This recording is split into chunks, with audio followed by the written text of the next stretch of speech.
नमस्कार दोस्तों। आज हम एक महत्वपूर्ण विषय पर चर्चा करने जा रहे हैं। मरने के बाद क्या होता है? यह सवाल हम सभी के मन में कभी न कभी जरूर आता है।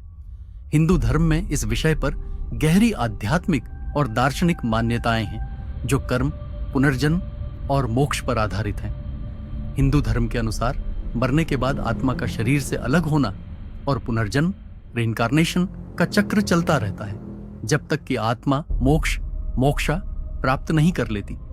यह विचार कर्मा और पुनर्जन्म, रीबर्थ के सिद्धांत पर आधारित है। मरने के बाद हिंदू धर्म में क्या होता है? मृत्यु और आत्मा का शरीर से प्रस्थान। जब कोई व्यक्ति मरता है तो उसकी आत्मा शरीर छोड़कर यमलोक या अन्य लोकों की यात्रा करती है। यह यात्रा आत्मा के कर्मों के आधार पर तय होती है। मृत्यु के बाद आत्मा की यात्रा यमलोक।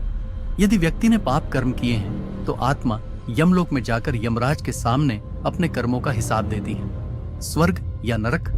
अच्छे कर्मों वाले स्वर्ग जाते हैं और बुरे कर्मों वाले नरक में दुख भोगते हैं। पुनर्जन्म, रिइंकार्नेशन। जब कर्मों का फल भोग लिया जाता है तब आत्मा को नया जन्म मिलता है। नया जन्म भी पिछले जन्म के कर्मों पर निर्भर करता है। 13 दिन की मृत्यु यात्रा, अंत्येष्टि संस्कार। हिंदू धर्म में मृत्यु के बाद अंत्येष्टि संस्कार किया जाता है। शरीर को जलाने, अग्नि संस्कार से आत्मा को अगले संसार की यात्रा के लिए मुक्त किया जाता है। मृत्यु के बाद 13 दिनों तक कई संस्कार किए जाते हैं जिससे आत्मा को शांति और अगला जन्म मिलने में सहायता मिलती है। पुनर्जन्म, रीबर्थ का सिद्धांत व्यक्ति के अच्छे या बुरे कर्मों के आधार पर आत्मा को अगला जन्म मिलता है।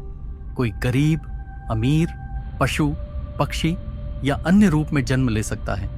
आत्मा को बार बार जन्म और मृत्यु के चक्र में रहना पड़ता है जब तक वह मोक्ष प्राप्त नहीं कर लेती। मोक्षा, जन्म, मृत्यु से मुक्ति।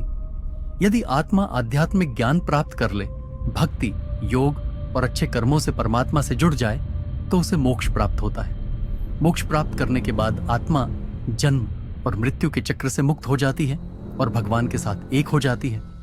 निष्कर्ष, हिंदू धर्म में मृत्यु के बाद आत्मा का सफर उसके कर्मों पर निर्भर करता है। यदि अच्छे कर्म किए हैं तो स्वर्ग या मोक्ष मिलता है और यदि बुरे कर्म किए हैं तो नरक या निम्न योनि में जन्म मिलता है।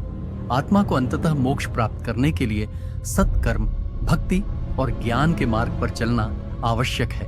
अगर आपको यह वीडियो पसंद आया हो तो इसे लाइक करें, शेयर करें और हमारे चैनल को सब्सक्राइब करना न भूलें। साथ ही अपने विचार हमें कमेंट में जरूर बताएं।